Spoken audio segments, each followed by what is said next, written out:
Okay, so what do chimp communication and human communication have in common? Um, so the human communication system is a really complex one, and there's really nothing else like it. It has a whole range of complex properties like grammar and meaning, and researchers have spent a lot of time looking for language-like properties in chimpanzee communication. And you could write a whole book on this topic, and a lot of people have written whole books on this topic. So I'll just point out a few kind of key similarities and differences. One key similarity is on the topic of referentiality, so the idea that words refer to objects in the world.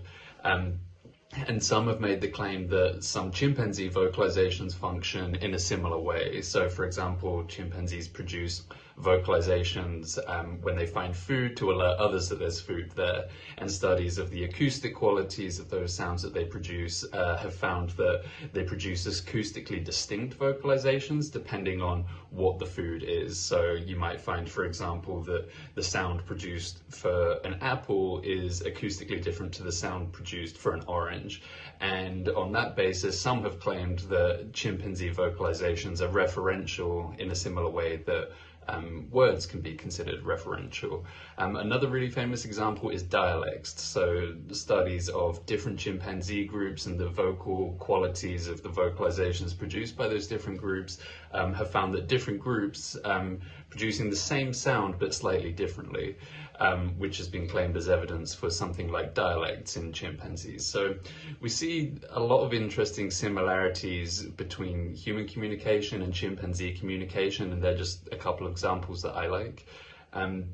But there are also crucial differences as well. So one of the really surprising things about human language is kind of grammar and syntax. The fact that through the rules of grammar, you can say things that have never been said before, and someone else that has never heard that can understand it.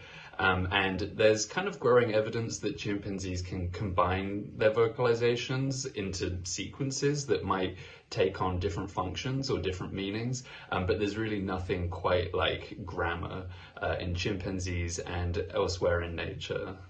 What is the most surprising thing you've learned about primate behavior? I think for me, all the most surprising things are the things that people know or have insight about, but science hasn't been able to kind of grasp yet. So when you do field work, you get paired with a local expert, which is someone who every day follows the chimpanzees in the forest and collects data on them. And some of these people have been doing this every day for as long as 30 years. So they really know the chimpanzees better than anyone else in the world. And when I first went to the field, what I realized is that any research question that you go with, the local expert that you get paired with probably already knows the answer. They have this kind of knowledge about wild chimpanzee behavior that embodies everything that's known in the scientific literature and more. And when you talk with them, you get a sense of some of the really surprising things that are lurking out there that we haven't been able to grasp yet.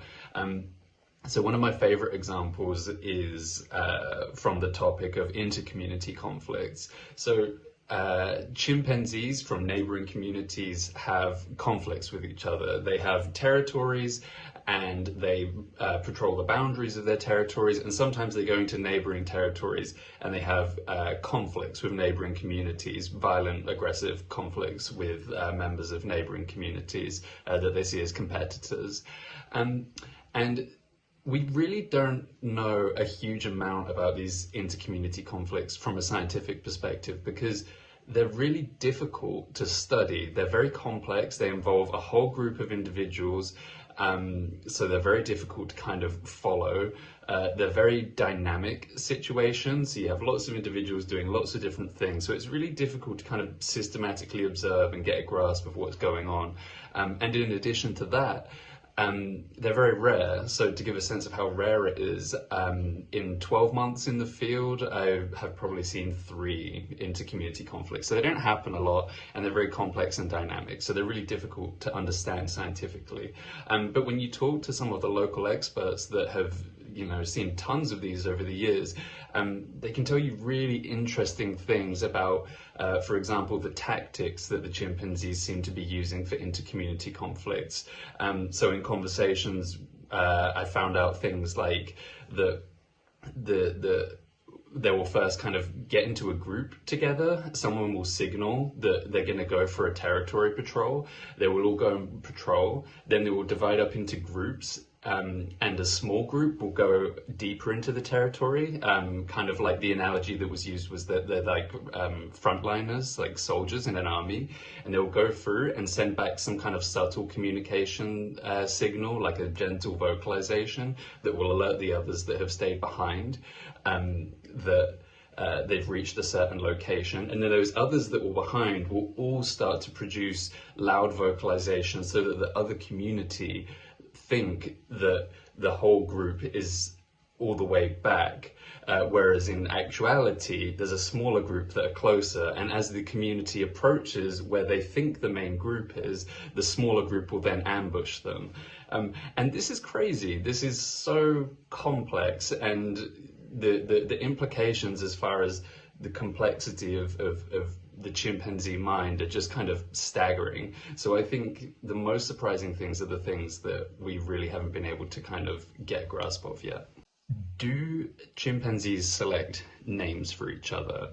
The short answer is no, they don't select names for each other, but they do have some other interesting behaviors that I think are relevant.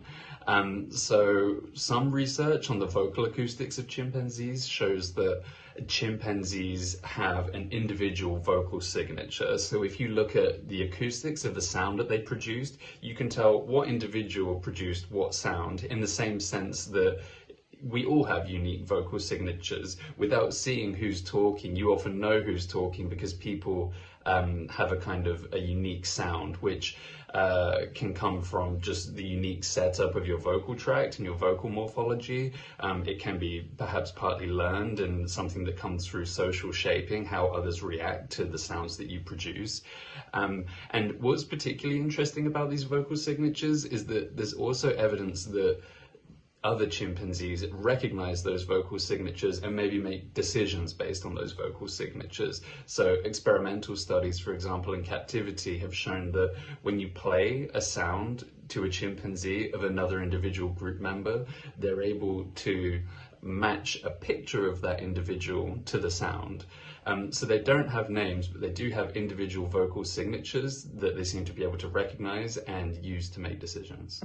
What are the benefits if we humans understand chimpanzees and other animals? So I think there's a whole bunch of benefits to understanding the way that animal communication works generally. One benefit is that it helps us to get a better understanding of the impact of anthropogenic disturbances on animal life. So communication is essential to animal life. It's how groups of animals coordinate with each other, often how they find friends, how they find mates, how they find food. So it's really essential for them to be able to communicate in order to be able to kind of survive and thrive in their natural environment. And the more we understand about how that communication system works, the more that we can understand about the impact of, for example, environmental shifts or habitat loss. So the analogy that I like to think of is that if you were communicating with someone in the same room versus the next room, you would change the way that you use your voice. You would be louder if someone's in the other room and quieter if someone's in the same room. And in a similar way, if we understand the extent to which animal vocal signals, for example, finely tuned to be able to communicate in a particular habitat, we can get insights into how communication and in turn social life might be disrupted if that habitat changes, and in what particular ways might social life be disrupted. So for example, if you have a vocalization that an animal produces to find mates across long distances, any habitat change that impedes or disrupts long distance communication will in turn influence the amount of mating behavior and will have an influence on the population size. So that's one way that understanding animal communication can be useful for us.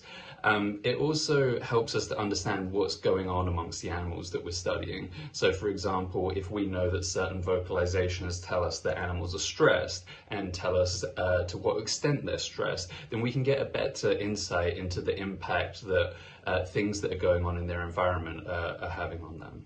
In which situations is it important for chimpanzees to communicate with each other? So chimpanzees communicate a lot in lots of different situations, so I'll just give kind of a sketch of what kind of sounds chimpanzees use to communicate and when. Chimpanzees produce vocalizations when they find food, so they produce food grunts when they find different food resources, to alert others about the location of the food, or to perhaps encourage others to feed at the same location that an individual is feeding at. And there's even evidence that they have distinct vocalization types for different types of food. So studies have shown, for example, that the food grunt that's produced in response to one type of food is acoustically different to the food grunt that's produced in response to another type of food.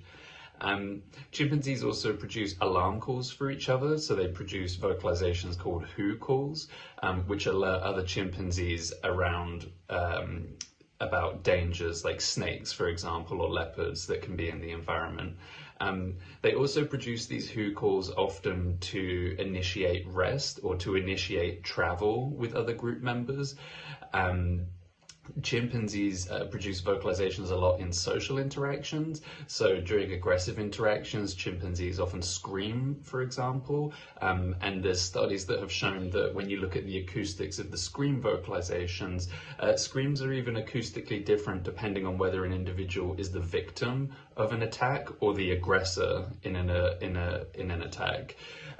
So chimpanzees produce screams, and these screams tell others about who's playing what kind of role in a social interaction. Another key aspect of chimpanzee communication is what's called pant grunts, and pant grunts are vocalizations that are produced by subordinate individuals towards dominant individuals. So they express subordination towards a dominant individual, which is usually males, but also growing evidence that we have dominant females as well in chimpanzees. And that's actually one of the main ways that we are able to get an insight into who is where in the chimpanzee dominance hierarchy by looking at who receives the most number of pant grunt vocalizations, and whoever receives the most is usually the alpha male of the group.